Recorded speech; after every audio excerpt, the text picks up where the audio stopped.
Alright guys, one of, if not the biggest surprise last year was the Houston Texans. Today I will be going through their rosters as of June 10th, 2024. So again, we'll see what this team looks like. But are they good enough to, of course, dethrone the Chiefs? Well, here's their roster. Let's go.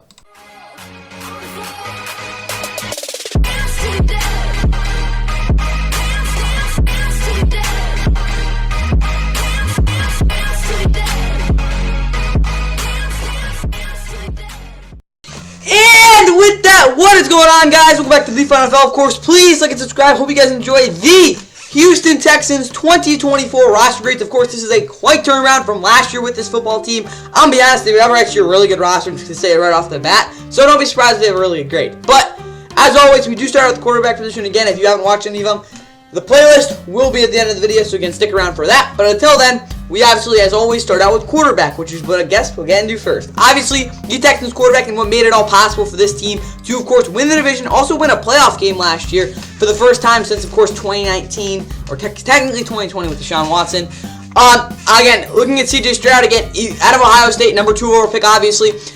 Mixed expectations for him coming into his rookie year. I didn't think he was going to be anything special, but obviously he was. He had arguably the best quarterback season ever for a rookie. Of course, led the league in yards per game. QBR, who the hell cares about that? But 4,000 yards in, what was it, 15 games? 23 touchdowns, 5 interceptions, which was a league low in terms of interception rate. So this guy takes care of the football. Will he do the same thing next year? I highly doubt it because, I mean, even Aaron freaking Rodgers doesn't do that every year. So, I mean, maybe he does, but my guess, uptaking touchdowns, a couple more interceptions too. The backup, Davis Mills, obviously he started 2 years for them, 17 touchdowns, 15 interceptions in his really big year starting, and then obviously 16 touchdowns, 10 interceptions in his rookie year. But overall, I mean, he's not the worst backup in the league. He's not mobile at all. His arm isn't really that special. He throws a lot of picks. Not the brightest guy, but I mean, he can make some throws, and he really is just he's not that bad. Case Keenum obviously got a lot of starts last year. In terms of, again, the backup role, or reps, I guess you could say. He wasn't very good. 1 touchdown, 3 interceptions. Again, they lost, what was it? 38 to, I can't even remember. 22? Was that the score? Browns, Texans, 2023. It was 36 to 22. I was close. Same score as that Jags and Titans game 2 years ago. Either way, though, yeah, they got blown out in that game. But, yeah, that's kind of what happened. He did start, the week 15 in. They did win that one, so I mean, I guess he can do that. And of course, Tim Boyle, who is the worst quarterback I've ever seen. I don't know how the hell he's still in the league. Either way, though, for Texans quarterback, I'll give them an A. Their backups actually aren't even that bad in comparison to the rest of the league. And overall, again, it's CJ Stroud. He had honestly, arguably, the best rookie season ever. I won't say the best, but he was freaking unbelievable. So I'll give him an A. I'll drink some of that Kool-Aid. But I mean, if you're not giving it anything above an A-, I really don't know what you saw last year. 15, 30, 45, 55 points for CJ Stroud. Now let's get to the running back position, which, of course, has had some new additions this offseason. Definitely an interesting position here at running back for the Houston Texans. Of course, their starter this year will be the guy they did sign, Joe Mixon, of course, who did enter free agency for the first time in his career last offseason. Again, last year, I think he actually bounced back big time. He was 5th in the NFL carries with 260. Yeah, the yards per carry wasn't great, but I'll be honest, guys, if this guy has anything above a 4.5 yards per carry, yeah, I'd be very surprised. I mean, he's just not, again, the same. He's never been the most efficient back, but especially now when he's getting older, up at 27, which, again, for a running back is pretty old. Not super old, but pretty old. 1,000 yards, obviously, at least he got over that and did have 9 touchdowns last year. Again, that week 18 game where he didn't have any rushing yards, but, yeah, he had here we go. 111 rushing yards, which was actually his first 100-yard game of the season. Believe it or not, in 2023, he's only 200. Did he even have one? He had one, I think. Yeah, he had a 1 outside of the playoff game. He had 1 in 2022. So for a guy who doesn't have the most productive games, he wasn't great. Obviously, he had that 1,200-yard career high season in 2021. Again, not the greatest yards per carry. Again, he's never been the most efficient back. Again, his best year was 2018. I don't even know how he had that many yards per carry, to be honest. But either way, again, never been the most efficient back. But again, starter bounced back from 2022 where he was pretty bad. Again, he's not great, but for probably dead average number 1 back, he's gonna do what you want. And he also can handle a pretty big workload. Again, outside that 2020 season where again he got injured, I actually attribute some of that to the training camp issue there. Again, there was no training camp for 2020 or preseason. I think that's part of the reason he got injured that year. But outside of that, again, he's been healthy his whole career. David Pierce, he's just been so bad. I mean, they cooked him his rookie year. They gave him 220 carries, and even then, he got hurt. Oof. And then last year he was just freaking awful. So yeah, he's not very good. 2.9 yards per carry it's not very good. There Ogunbowale, I mean, he can kick, but as a running back, There's better guys out there. Good backup kicker though. Jawar Jordan. Jawar Jordan. I think he's a freaking bum, to be honest. Louisville. What it's called? You look at what is it called?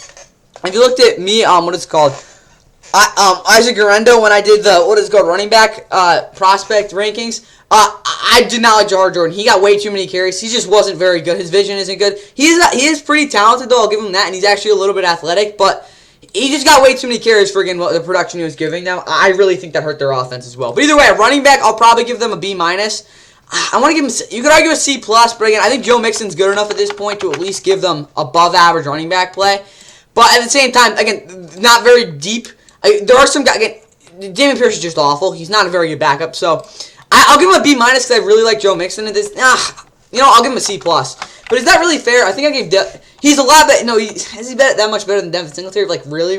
Honestly, no. I'll give him a C+. I think Joe Mixon is a B- caliber running back, but their depth doesn't warrant that grade, so to be completely honest. So that's going to come out to around at 18 points there. Now let's go wide receiver.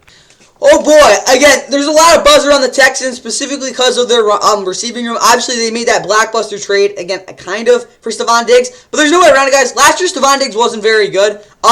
Again, he had that monster week 4 against the Dolphins, but after that, he did absolutely nothing the rest of the year. I'm actually really down on him right now, but again, he's still at 100 catches, 1,200 yards, 8 touchdowns. So it's not like he had, again, an awful year statistically, but then again, it is his lowest total since 2019, again, with the Vikings. But overall, guys, trust me, last year was a down year. There's no way around it. But when it comes down, I'm not like going to be like making him like, oh, he sucks. He's a C-tier receiver. But in context, his game log, like, holy crap, he didn't do crap, really. He didn't do anything after, what is it called? This game against the Giants, I guess you could say. But, yeah, oof. Stephon Diggs, yeesh. But either way, he's still a number 1 receiver. I can't give that away. And, the one who's definitely number 1 receiver, I think is even better than Stephon Diggs, that would be Nico Collins. Not only, is he a big play receiver? We saw that in 2021, actually a good amount. But again, 2022, he looked a lot better, too, in those 10 games. But again, just couldn't stay healthy. But last year, again, he broke out with the 80 catches on 109 targets, 1,300 yards, and 8 touchdowns. He's just a big play threat, physical, fast, solid route runner, not great route runner. Good body control for his size as well, again, being 6'4", 215. This guy's a talented receiver. We already knew that coming into last season. I was excited for him, and he obviously had a monster year. I don't expect him to have that nearly the same season at all, but maybe he goes for 1,000. And yeah, he's really good. He's a true number 1. Tank Dell, he probably, my guess, will probably be this team's leading receiver. In 11 games, had 47 catches, 790 yards, 7 touchdowns. Another big play guy, but even more importantly, he's a yak threat and he's super fluid in his routes. He gets open extremely quick, great at getting separation. This guy is really freaking good. Look out for him. Robert Woods, again, dependable receiver. He can block well. That's about it, though. I mean, he's old and he's slow and he doesn't get open too much. But yeah, that's Robert Woods for you. But he was really good on the Rams, and he's an important part of this team. Noah Brown, again, for a deep threat and a guy again you don't want to again forget about. He is somewhat respectable. John Mechie, I don't know why they took him in a second round. I really don't understand that pick. But he'll make a couple catches here and there. Ben Skoronek's a good blocker. Xavier Hutchinson is slow, and Steven Sims made that crazy catch against the Steelers when they were undefeated 5 years ago. Don't ask me how I remember that. Either way, though, this receiving core is getting an A+, because, why not? They got 2 number 1s. They've got freaking Tank Dell. They've got decent depth. Not great depth, but decent depth. I'm giving them an A+. I don't know why you wouldn't. 918, what was that? 918, 27. And then 36 for that wide receiver core. I think I'm right there. Now let's look at tight end.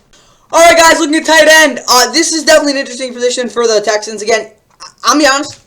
They absolutely exploded. All of these guys exploded against the Browns in the wild card. I don't know why they didn't use them in the same way in the regular season, to be completely honest with you. But all that aside, Dalton Schultz, he's a good tight end.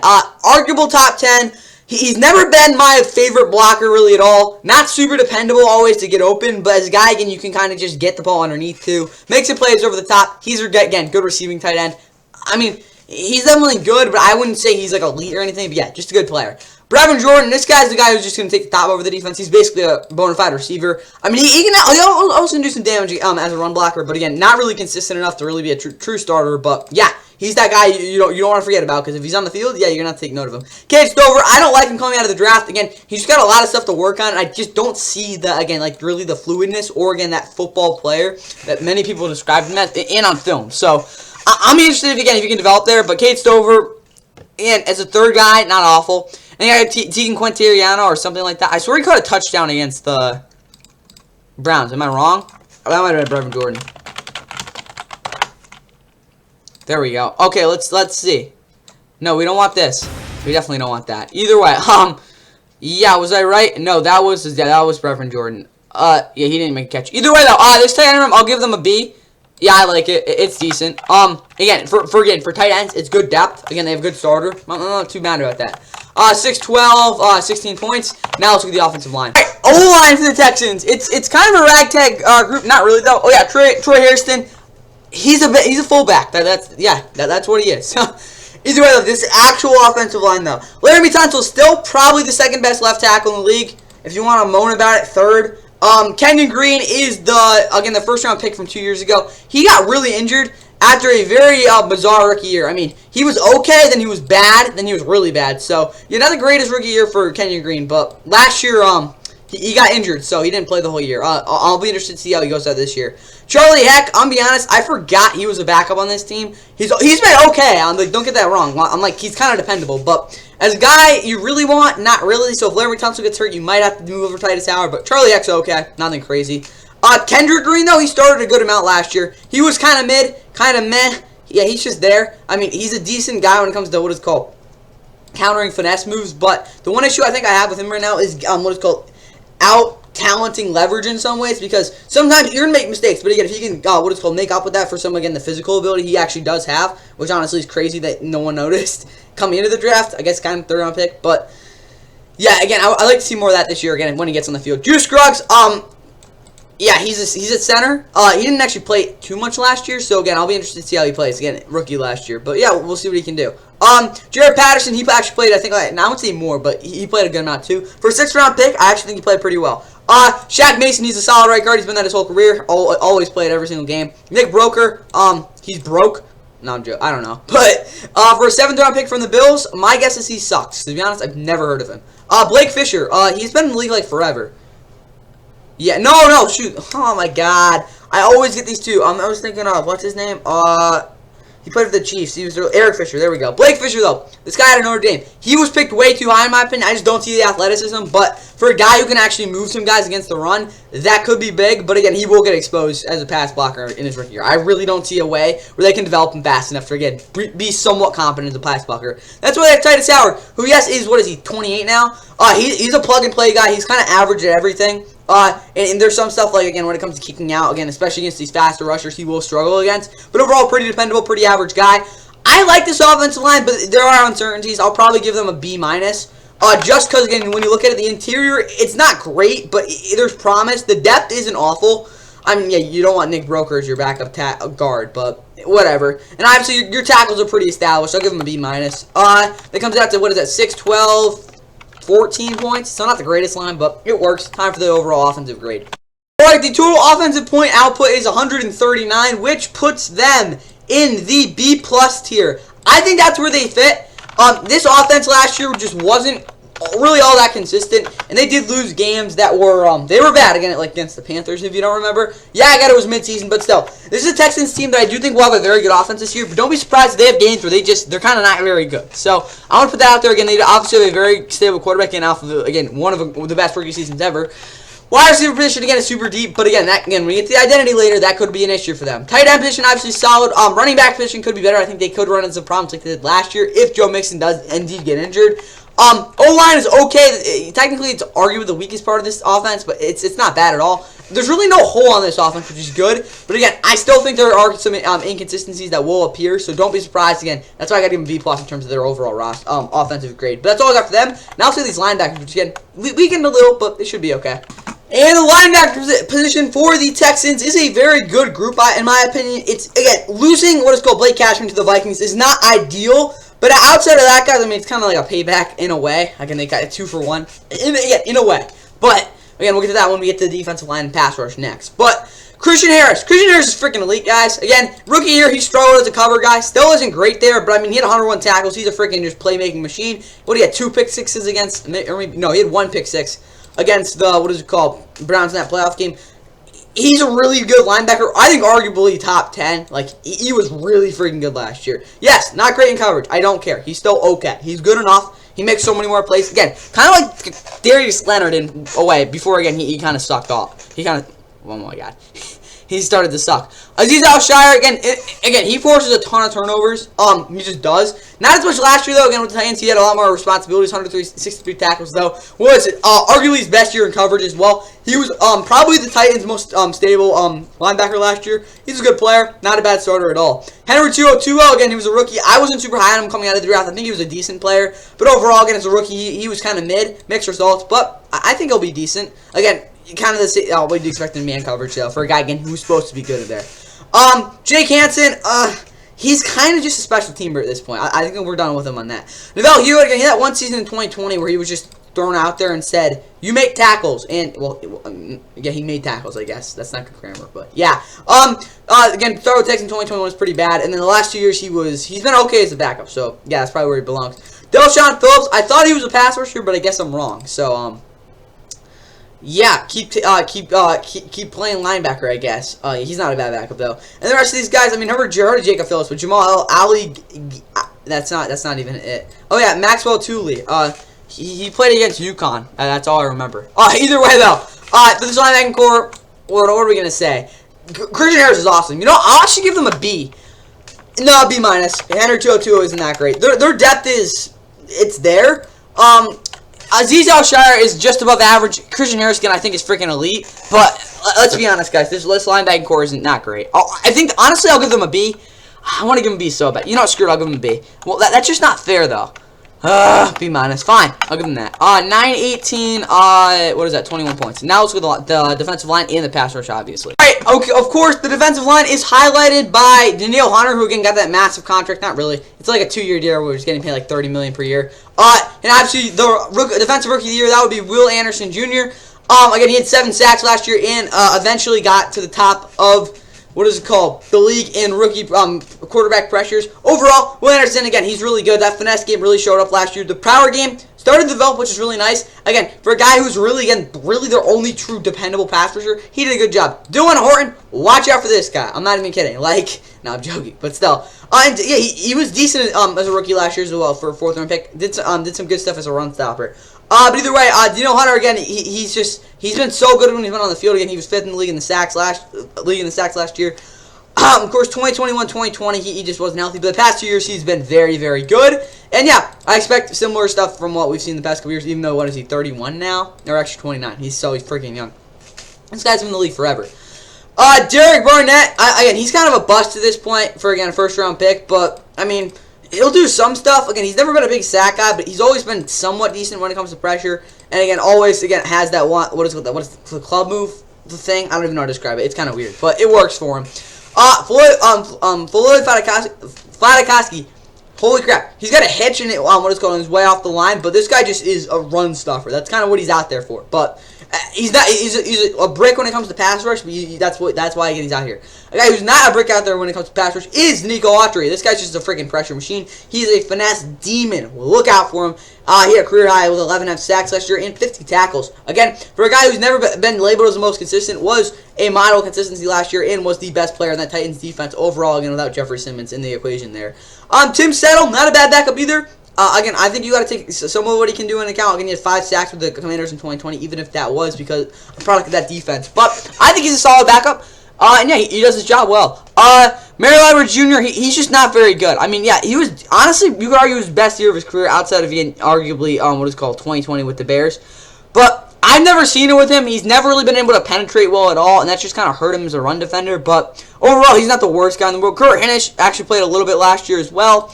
Again, it's actually a pretty deep defensive line if you put it like that. The pass rush isn't as deep, though. When it comes to the defensive line, though, I'll probably give them a B. I think they're a good group for sure. Again, they have really good top end, and they're honestly, you could argue give me a B plus. But you know, for the scheme they're running, I'll give them a B plus in their defensive line. Pass rush wise, I will give them a B plus. No, I'll give them a I gotta give them a B plus. They've got 3 legitimate guys that I think could carry a pass rush in some form. Again, You look at it, Nico Autry, most of the last season for the Titans, was their best pass rusher, and he was getting double teamed consistently. Will Anderson Jr. and Danielle Hunter are both true number one pass rushers. Dylan Horton, Derek Burnett can consistently get pressure, again, if they have another guy on the other side of the line. For that reason, I'll give him a B+. Yes, is it the deepest pass rusher in the world? No, but do they have really good players at the top of it? Of course. Again, I'm kind of contradicting what I did. No, but Will Anderson Jr. is a lot better than Kayvon Thibodeau. Screw the freaking Giants. B+ and B+. That comes out to 6, 12, 18, and that comes out to 36. Now let's look at the cornerback position for the Texans. On to cornerback for the Texans. This is a group that is really promising, not interesting too. It's not great, but it is interesting. Derek Stingley Jr. I think proved himself as a true number one corner next year. I expect him to be a first-team All-Pro. Well, maybe not that good, but again, really struggled in 2022 as a rookie. To be completely honest with you guys, in film, again, he did have to show those flashes, but after getting injured, it wasn't great. Last year, in only 11 games, though, he was a major difference maker for the Texans, even to the point later in the season where they just, again, no one threw at him because he was just that good. Obviously, he had a massive game, 5 interceptions in total in the season again against the Broncos, and he had 2 in that game. 13 passes defended tells you the story as well. This guy, again, he's a true number one corner. Again, if he doesn't get injured, again, he's only played 20 games in 2 years. So maybe, again, if he can stay healthy, he can get his way to a first-team All-Pro. Maybe not, but again, that would be awesome. Jeff Okudah, he's a freaking bust at this point, guys. He's never been the most athletic or the fastest corner, but again, they talked about, again, his length and his ability to read the play before it happens, and he just hasn't been able to show that really at all through his career. I think, though, with the Lions in 2022, he was okay. I wouldn't say he was bad by any means. Last year, though, with the Falcons, he wasn't great. I mean, he got burned a lot. Yeah, he's just not great. You wouldn't want him as a starting guy. I mean, his fourth guy in dime off the end of the road. Kamar Lazard, I'm actually pretty high on coming out of the draft, the second-round pick. Again, that might have been a little high for him, to be completely honest, but in terms of his talent. But he's a guy who, again, I really speak highly of, and again, I really like his discipline. Also, the way, again, he's able to, again, explode once the ball goes into the air. I think it's really good. Again, if he's able to, again, turn his hips better, though, I think that could really help him out. I think he will be a starter next year, and I think he'll probably make the all-rookie team. CJ, again, that's for a really good cornerback class as well. CJ Henderson, he's terrible. I mean, at this point, I'm just done with him. Because his rookie year with the Jags, he was actually not too awful. Then, I don't even know why. They freaking traded him to the Panthers. That was so random, and he's just been hot trash in the Panthers. 2022, when he played every game, I don't even know why they started him. He is a slot guy, though. I think he'll lose if Mario Lassiter, though. Troy Pride Jr., Desmond King is so washed. Yeah, at this point, holy crap. Yeah, he is really washed up at this point. But either way, again, it's crazy how that's happened. But, corner-wise, it's not deep at all. They got one good corner. He's not even dependable to stay in the field. I got to give them a C at corner, to be completely honest. Yes, it's an interesting group for sure. But right now, in terms of guarantees, you got Jeff Okudah on the field getting toasted probably 50% of the time. CJ Henderson just not making tackles. Kamari Lassiter coming out once in a while. I just get Derek Stingley Jr. Again, he's just not dependable. If he was usually healthy, I'd probably give him a C+, but they don't have a true number 2 corner, guys. It's not a good group there. What is it? 10 points for the cornerback position. Now let's look at the safeties. Okay, for the Texans and safety, again, sort of interesting. I think it's definitely a lot more proven than the cornerback position for sure. First off, Jimmy Ward. Again, overall, I think he's a really talented player, though. But, like, when you look at it, 2021 was really the last year I really think he was like, a true above-average player. Very underrated, though. 2022, of course, he got injured. He wasn't great in 2022. Last year, though, he gave a lot of big plays, and he looked like he was slowing down. For a guy again who's 32, you're going to expect that out of him. Again, he struggled to stay in the field the past 2 years, really, to be honest. But when he's on the field, if he's not doing anything stupid, he will be dependable in zone, somewhat good in, man, and he will be a respectable guy in terms of tackling. And, yeah, he's a solid cover guy for them. A guy who is not, though, would be Jalen Petrie. Of course, he gave up over 135 quarterback rating last year. And a brunt of it was on big plays, so don't get that confused. Again, he didn't even have nearly the same number of tackles in 2022, though. Jalen Petrie, again, he's still a good player. I'll put that out there. Even though he's super inconsistent, gives up a lot of big plays, you just that's what you're going to get from him. It's kind of how it is. But he makes a lot of big plays. Wasn't as effective last year, yes, but he was really freaking good when it came to stability, which you wouldn't expect out of him. So, again, really good for Jalen Petrie. Again, I'd expect him this year to, again, have a couple more plays. Again, yeah, he had 5 interceptions as a rookie. Again, something like that. But in terms of instincts, he's one of the most instinctual safeties in the entire NFL. Kalen Bullock, I like him more as a free safety. Again, as a guy you could put in with, Jalen Petrie in those third down situations. But again, as a guy you could arguably is a better talent in terms of some ways. Jalen Petrie, obviously, Jalen Petrie is a much better player right now. But Block, I think, could end up starting somewhere at some point. Lyon Johnson Jr., he's just there. I mean, he's a veteran guy. He's going to go out there and play, I guess. Eric Murray and MJ Stewart have proven not to be very good. Yeah, that's how I'll put it, especially in the red zone. At safety, though, it's kind of a mixed bag. I'll give them a C+. Jalen Preachy just simply isn't dependable enough in coverage. And, yeah, just didn't have the same effect. Again, hit freaking 150 tackles for rookie guys. He wasn't as, again, dominant this year in some ways, obviously. Jimmy Ward, though, again, he's good when he's on the field, but he's never really on the field. You got Caleb Block and Lyon Johnson Jr. on their butts as well, so it's not the greatest situation there, safety for them. But it's not the worst either. I'll give him 18 points there. Now I'll take the over defensive grade.